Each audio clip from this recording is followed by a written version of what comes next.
Sometimes reality is a result of your intention and your attention. It's through spiritual practice that I've recognised that my own impermanence, my own irrelevance, the fact that I'm just a person shuffling through life, I ain't really no different now from when I was a little kid. And all I want really is that I don't want that feeling in my stomach that people are being treated badly. I don't want a feeling that people are being exploited. People need to live spiritual lives, all of us. I'm a person, and it's good to have access to the infinite consciousness that is available to all people, but through the five senses is delineated, keeping us trapped on a material plane. We think reality is what we can apportion through the limited instruments of the senses, but reality is of course far beyond that. Spiritual data, we don't have the correct instruments to receive it, and we live primarily in the realm of the senses. Anything that we're describing through science, we're describing through the prism of the five limited senses. Our eyes can only see between infrared light and ultraviolet light. There's light bouncing around everywhere. Our ears can only hear a tiny decibel range, can't hear the noise of a dog whistle, can't hear any high-pitched frequency sounds. Isn't it likely then that there are other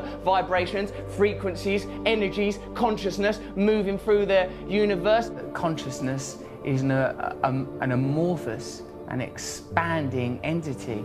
I think that we allow our consciousness to be prohibited by our senses, prescribed by our senses, living in the realm of these five apertures into our reality. But reality is limitless, space is infinite, time eternal. Through yoga, one can temporarily break the bonds that chain us to the mundane, the mondial, that which is of the earth, and we can temporarily at least receive a taste of the infinite. I don't want to get too cosmic about it, but we are just this sort of temporary blob of atoms, you know, endowed with consciousness for the merest moments in infinite space. Meditation and yoga, these are fundamental parts of my life. I think it's difficult these days with religion getting such a rough ride, the Pope resigning, bloody terrorism and nonsense. It's difficult to find an access to spirituality, but we are by our nature spiritual people. If we don't have access to spirituality, we suffer as individuals, society suffers. We need to recognise at some point that within ourselves there's an infinite capacity for connection with all things. Well, I love the fact that you've described it as you have a daily access to unseen realms of power.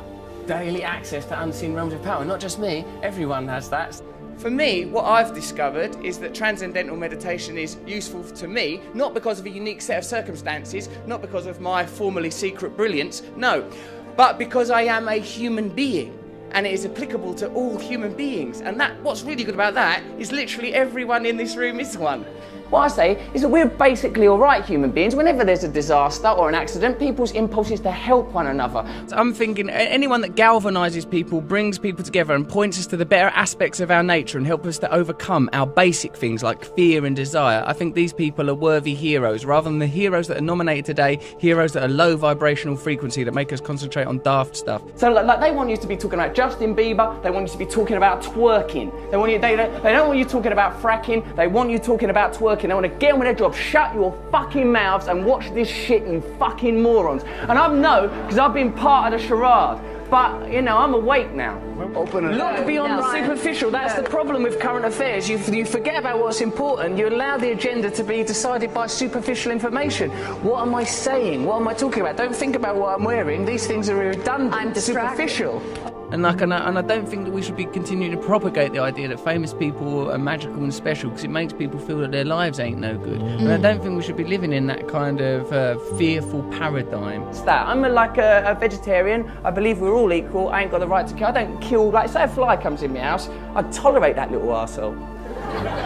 Because I feel like he's a fly, he's just on his journey here through life. When I'm meditating or praying, I say the infinite creative force that brings into being all phenomena and guides all life, I say, can you move through me? And things that actually work, you sort of treat them, you sort of shirk them off as if, like, you know, as if you owe them money and you don't, oh no, I've got to avoid yoga and meditation. They've been portrayed quite brilliantly by the mainstream as sort of somehow luxury, into luxury, or artificial, or superficial. It's absolutely integral. It's absolutely the most authentic thing, more real than any of us. If people are happy, they're happy. They don't need it. If there's not a problem, there's not a problem. But I think if people have some sort of yearning or dissatisfaction or some itchy irritability, then it might be because they're not looking in the right direction for a solution, and that they should look within, and that within them there is a limitless, infinite capacity for bliss through connection to higher things. You cannot define yourself in reference to other external coordinates. You must define yourself internally with your relationship with a higher entity. Think of yourself as a manifestation of some higher thing, some higher frequency. This is the visible realization. And you know that because you can't see atoms, can you? And you certainly can't see the forces that hold atoms together. There, in the micro quantum world, Richard, lie the answers to everything. We can't understand it with our logical, rational minds, but we feel it intuitively. Get yourself in alignment with that stuff and you beam like the sun. The dead human ape has fulfilled its potential. The dead human ape has not evolved for the last 10,000 years. These are the achievements of the dead human ape. Now we must transform, become enlightened, so that we can access the next realm of consciousness necessary for our evolution. Right. So I think we elect to ignore the spiritual at our own, and it causes a deficit for ourselves and for our culture and for our planet. I think that we are too easy to identify ourselves as individuals. That idea is fortified daily through, as we said before, the stimulation of primal desires, that which anchor us to the self, and we ignore that we're here for such a short while, that we're all basically the same as one another, we're all connected to each other, and we have a collective responsibility to. Look, God is not something that's about thinking you're better than someone or a reason to have a war with someone. It's that within us, beneath and beyond our identity as human beings, driven by fear and desire, defined by the realm of the senses and the material self, which is transitory, there is a divine self that is connected to all living things, that is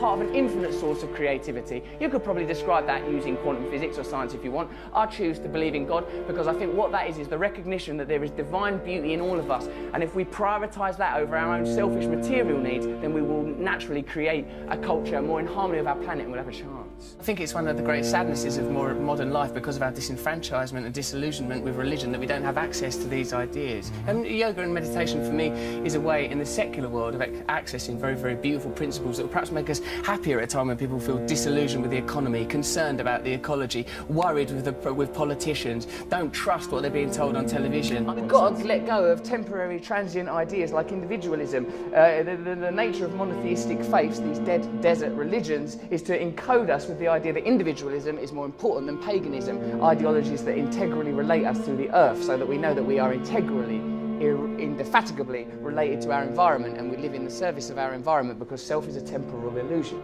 I suppose the ultimate truth is oneness, that this is a temporary illusion, that we temporarily occupy these flesh puppets. We believe so much in our identities, we believe in our individualism, and I talk as a very sort of egotistical man. Look at my hair, look at these bracelets, look at these ridiculous boots. I'm a person who believes in the nature of my own individualism and my own identity, but on a deeper level I recognise that all these things are transient, and what's important and what's defining are the things that we all share: love, unity, togetherness. As long as we have cultural narratives that eschew these ideas, that suppress these ideas in favour of negative human traits, greed, selfishness, lust, as long as these ideas are promoted, we'll exist in opposition to one another, and we'll be exploitable by corporations that prey upon these negative facets of humanity.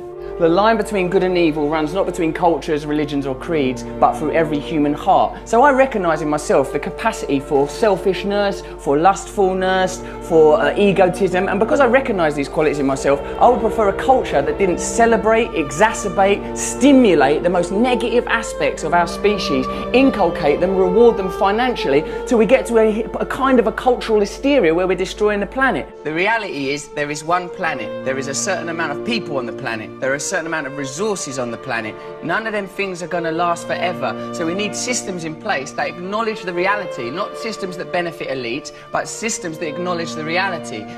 People need to have access to the resources. Can't lie to people so that people in power can continue to augment and grow their own power and satisfaction while normal people are exploited. We need systems that get the resources to the people while respecting the planet. Any system that's detrimental to the planet or detrimental to the people because it helps one or two bods, fuck it off. We're allowed to do that, you know. We are creatures on a planet. We are mammals. Look at the faces of the people that we're being asked to vote for as leaders. Look at them.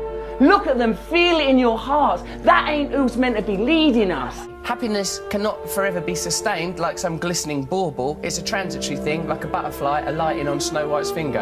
in that bit of Snow White. So, like, you know, I'm happy mostly. I'm happy mostly when I'm being nice to other people. Then I'm happy. You know, when they analyse the semantics consistently through mythology and theology of words like love, God, they find that the common theme, John, is union. That we just want to be connected to something higher. That can be another person, that could be God, that could be a relationship with nature, it could even be a relationship with West Ham United. I think the important thing is to have as the central tenet of your being love, compassion and tolerance. Everyone knows that. You know, like the realisation that this is only a very temporary thing, that the only thing that matters to any of us is love, that everything, that underscoring everything is love. You know, if it's a biological, anatomical human condition, the idea of acquisition and survival of the species, then that 2% that distinguishes us from the great apes, somewhere within that is that divine spark that philosophers have always espoused upon and written about, that somewhere within that, that's the truth that we're trying to head towards. What it felt to me was like the dissolution of my idea of myself. Like, I felt like separateness evaporated. I felt this tremendous sense of oneness. I find it, I'm quite an erratic thinker, quite an adrenalised person. And like, but through meditation, I felt this sort of beautiful serenity and selfless connection. You know, my sort of tendency towards selfishness, I felt like, I felt that kind of exposed as a superficial and pointless perspective to have. I felt a very relaxed sense of oneness. I felt love. Follow me on Twitter if you want to, @RustyRockets, but basically carry on doing what you're doing, being happy in